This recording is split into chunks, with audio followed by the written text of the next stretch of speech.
First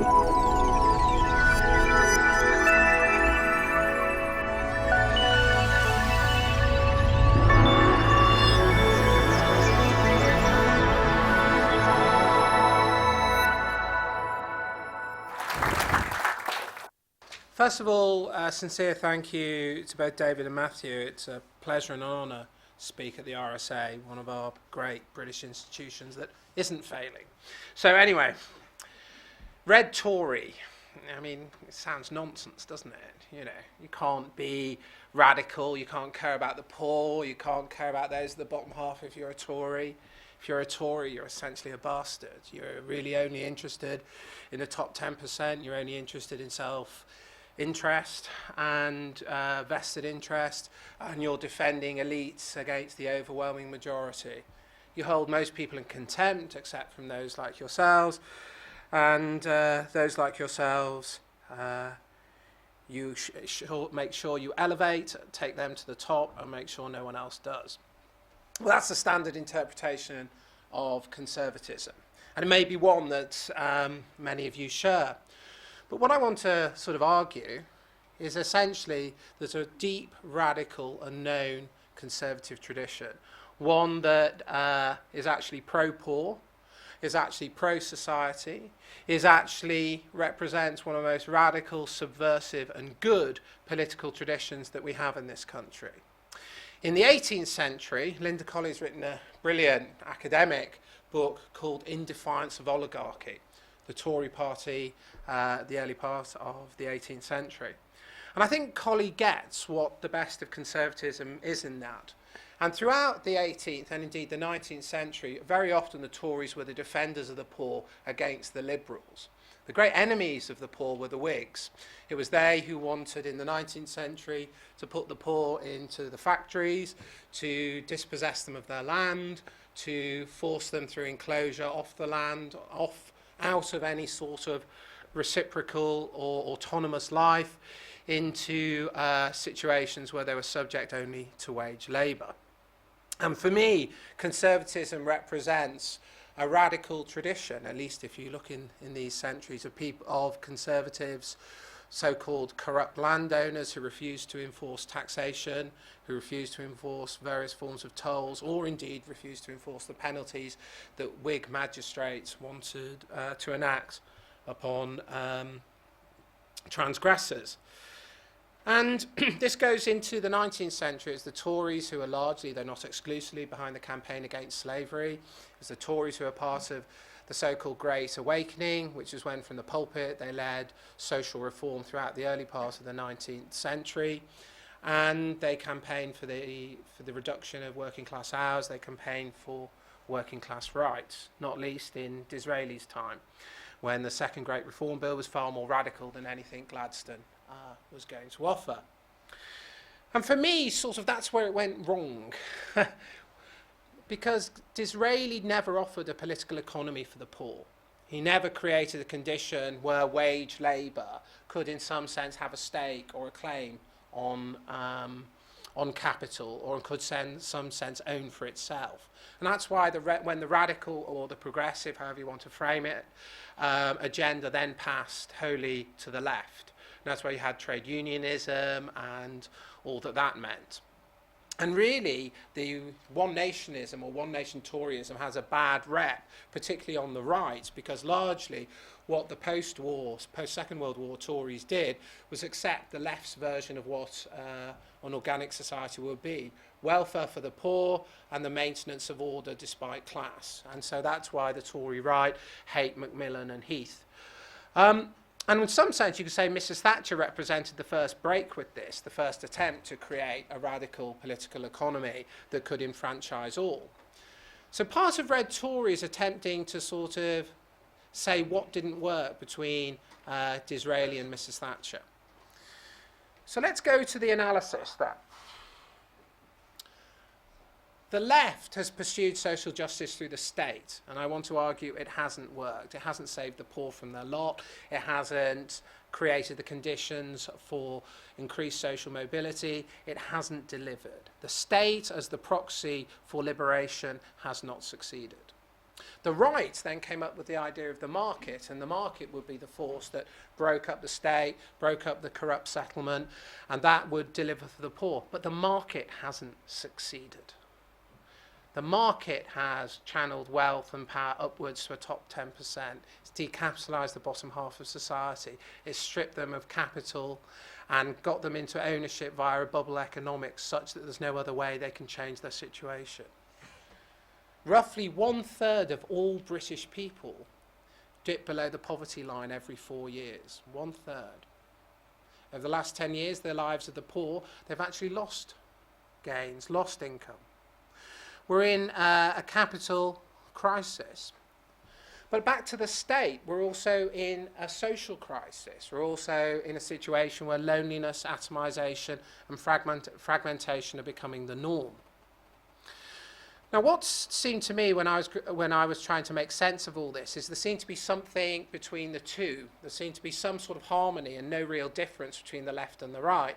And for me, Blairism is a continuation, intensification of Thatcherism, and just an attempt to essentially accept the Thatcherite political and economic settlement and dispense through the state sort of greater redress to mend our social fabric. And it's the inability of the state to mend our social fabric that has left us in the point where now I think we're in a conceptual new zone, a new space. Just like 1979 was a new settlement, just like 1945 was a new settlement, 2007, 2008 is a new settlement where all the old ideologies don't work. Now, this is where it gets interesting. So what are the ideologies that don't work? I was having an interesting discussion with David before we came down. I was saying the Times has done the most consistently hostile attacks on what I'm arguing for. And largely, and as I think David's right in this, he said, well, the Times is economically and socially liberal, and that's why they hate you. And I thought, well, gosh, that's right. And this takes us to the main point that for me, the real enemy, the real source behind our contemporary destruction of ideologies is liberalism. And it's liberalism that lies behind the unhinging of both the left and the right.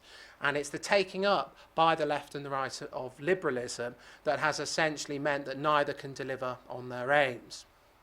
Let me do this philosophically first, and then I'll do it politically, economically and socially. So when I say liberalism, what do I mean? Well, for me, what's interesting is that actually it's liberalism that produced the first genuine individualist philosophy in modern political history. Prior to sort of people like Rousseau and the social contract theorists, there wasn't really an account of the liberal account of the individual as being the determinate anthropological, political and social actor. But with Rousseau, you first get the idea that our primary political category is the individual. And the individual, as defined by Rousseau, hates society. Society is what chains, what imprisons, and what delegitimates that individual.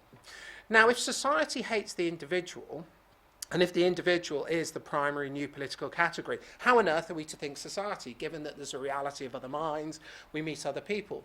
Well, this is where Rousseau, I think, did his most invidious and created his most invidious legacy, which is the general will. He said, well, society is essentially composed of people like me, so that in being social, I am both being myself and being with others, who are essentially me writ large. As such, that then produced a type of totalitarianism that swept Europe, and certainly swept Europe after the French Revolution with the Red Terror. Be like me, or you're not civilized, you're not a savage, you're not a person. Even Kantian ethics is very much like this. Unless you fit this description of what we are, you fail what it is to be human. So as such, this liberal invention produces a new covert form of totalitarianism. Now, what this actually means is if we actually have a society that's understood as self-interested, pathologically individuating and driven people, then how on earth do we control it? If there is nothing reciprocal between you and I, if there's nothing binding between you and I, we need an external policeman in order to control that relationship. And that has always been the state. So paradoxically, the two great dominant actors that determine our current political landscape emerge from this fake liberal settlement that emerges from the abolition of society. Individualism and statism are two sides of the same coin. Soon as you conceive of society as essentially formed of self-interested individuals, you need an external authority to bring them into social peace with one another. All social contract theory, Locke, Hobbes, is predicated on exactly this settlement. And so oddly, what I want to argue is it's the left that were the first individualists. And it's leftism, which is individualism, and leftism that also creates the authoritarian state. Now, fast forward this narrative. Oh, look, there's a little Mill and Bentham byway. Allied to this kind of complete destruction of prior relational forms of political anthropology and political settlement and political practice. In Britain, we made the fatal mistake of listening to John Stuart Mill and Jeremy Bentham. And what this invidious and corrupt legacy produced was utilitarianism, which is essentially the idea that since we are the same, we can produce rational calculations of what a society that is essentially the same, where all difference has been obliterated, and we can have a calculus of that as to how we should order this mass, this new group. And so then you have not only individualism, but then you have a new form of technocratic collectivism that is then expressed in the state. So we go back to the source of our ills, and for me the source of our ills derives from the 1945 settlement, much of which was good. I wouldn't want to, and I'm not in favour of not having some element of universal welfare, but the type of welfarism that was introduced in 1945 effectively nationalised society. And in producing an idea of a welfare state that would essentially carry on all the roles that community or family or human reciprocity used to do, what the welfare state did, because it went for the statism first, is it produced for the first time in our country notions of self-sufficient individualism. And by producing a welfarism that essentially allowed individuals to generate and be their own autarky, if you like, their own political and economic centre, what that actually did was produce the first category of the self-sufficient individual in our current political landscape. Now, this self-sufficient individual then in the 1960s expressed itself through the motif of the New Left. And it's the New Left that really laid the groundworks for what was to come. For the New Left, the entire political category was the politics of desire, the politics of liberation, the politics of interior space. That's why there was so much force about one's own personal inclinations. This is why you start to have a rights-based discourse. Now, that isn't to say the left didn't have other ways it could have gone. Of course it did. It could have gone any number of separate ways, a number of which I've identified. Allied with this creation of the New Left, what this New Left was essentially deeply middle class. It was it was in the 1920s, it was the Bloomsbury Group. In the 1960s, it was the New Left. And this culture of a violent, self-aggrandizing individualism then essentially broke all the prior British political settlements and practices in our country.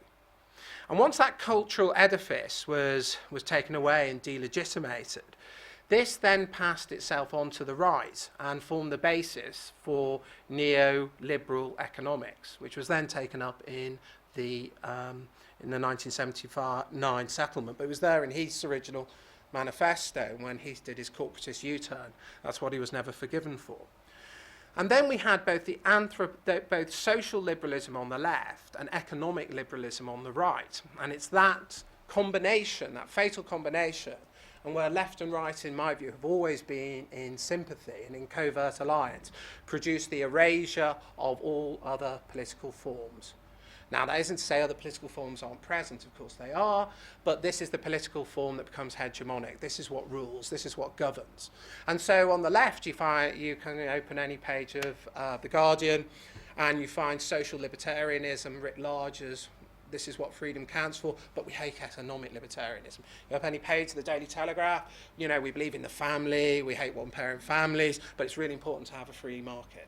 And it's exactly this sort of lock that this settlement has across the left and the right that has produced the sort of crisis we're now in. And as I've said, I believe we're in social crisis and I believe we're in economic crisis.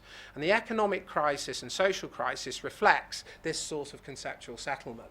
And what we've produced in Britain, and I think what we've had, is a perverse corporatism of the left, first of all, 45 to 79, and then of the right, 79 to 2007, 2008. The perverse corporatism of the left was that what it did is it never sought to blend together the interests of capital and labour. It thought the interests of capital and labour were always separate. When Manny Shinwell said to the NUM, why don't you come on the NUM board, and he asked them twice, the mind said, Christ, no. Last thing we would just want higher wages. That settlement meant that we didn't do what Europe did. What Europe did after the Second World War was produce a new version of the common interest, a common interest into which all sectional and all individual interest was pooled in order to renovate the infrastructure and generate the economy for their country. And from 45 to 79, the British economy grew at an anemic rate, somewhere just around 2%, while Europe was growing somewhere around 4 to 4.5%. Then what the right did in 1979 wasn't challenge that settlement, even though Mrs. Thatcher wanted to. She just inverted it. Instead of favouring labour over capital, capital was favoured over labour. And then what actually happened was an inverse, perverse corporatism. So instead of having a corporatism that sided with the unions and gave them the highest share of GDP and wages, and incidentally the highest share of GDP that workers have ever got was in the late 1960s. Ever since 79, workers' share of GDP has been declining. What actually Mrs. Thatcher did with how she focused on the city is reintroduce another perverse form of corporatism. Now, there's been a couple of papers, very important, written by Andrew Haldane, who's head of monetary stability at the Bank of England. And I think his work shows extremely well why the sort of corporatism we have. In essence, the state has underwritten banking investment activity to an incredible extent, to such an extent that all capital has centralised inside the M25, inside the City of London, and has drained the rest of the country of wealth, opportunity and investment. And it's done that by essentially ensuring all forms of deposit activity for investment banking, liquidity insurance, deposit insurance, et al. So much so that in the years from 1800 up to roughly 1970, the proportion of bank liabilities to British GDP was 50%. It was only 50% of GDP. From roughly the late 1970s onwards to now, the proportion of bank liabilities to British GDP is now 10 times GDP. No, sorry, it's 5 times GDP and it's risen tenfold. What that essentially means is the investment activity and capital has gamed the state and involved in it producing activity that it knows is underwritten. What this has done is centralised capital rather than dispersed it. By centralising capital and by favouring all manner of forms of debt leverage, this has meant that we haven't had a capitalism that delivers for all, we haven't had a truly free market, and part of my point is we haven't had a free market. We've actually produced a rigged market that only serves those who already own. Because it only serves those who already own, this is why, as I said earlier, capital and opportunity has been stripped from the rest of society. And we've now produced this economic crisis and a bubble economy that has now burst and left us in a situation where we've underwritten to the tune of almost our entire GDP exactly this sort of activity. So much so that at the end of this banking crisis, the way in which we let loose free market capital controls, capital flooded in, it went only into one bubble economy.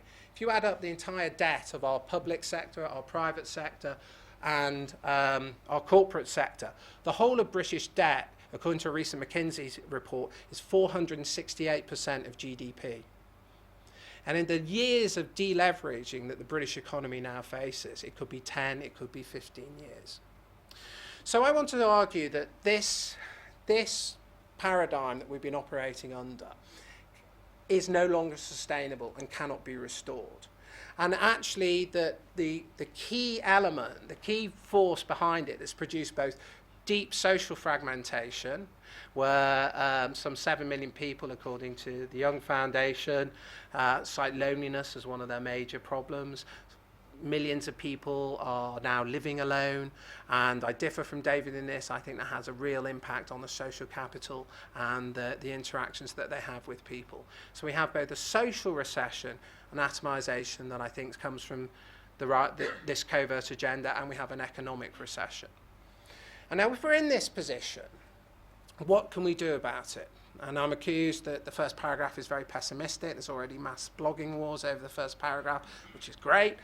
And I want to argue that the new politics is about group formation. The new politics, Matthew himself talks about networks. The new politics is about what it is to form a group, to what it is to recover the notion, the earlier notion that was aborted by this settlement of individuals in relationship. And if socially we can start to restore and recapitulate from the state a new social formation based around group formation and the formation of norms, crucially, and the formation of ethos, we can recreate our society. Also, I think this is the future of our economy. I don't know if any of you have seen Paul Mason's, I think it's a brilliant report he's done Monday and Tuesday night on essentially the excluded third of our society. In that, he showed how the recreation of something like trust and ethos and code can recreate the ability of us to innovate economically and socially, to lend to each other, to engage in forms of exchange that don't need audit or compliance or the costs thereof. And so that I think the big society, and I fully support what David Cameron argued for yesterday. I thought it was genuinely radical, genuinely visionary, and the fact that almost all the shadow cabinet were there shows that I think that conservatism on this agenda is really ahead of the curve. And I think if that is allied with a political economy, which I think the next stage of the work to be done, we really can renew our society. And therefore, I think the form of conservatism that's taking shape now is the form of conservatism that is naming the future middle of British politics. And it's also naming the future middle of American politics. In fact, I think it's the future form of 21st century politics. It is red Tory. It is Tory because it is about group formation, it is about the recovery of ethos, it is about code, it is about virtue, which is the propagation of that code and the idea that all cultural codes should aim towards a common good in which we all dispute, discern and share. And it is red because it will help the poor. It will rescue those at the bottom from their lot where they have been languishing for the last 30 years. I think it represents the first shot of a truly radical politics. Thank you very much.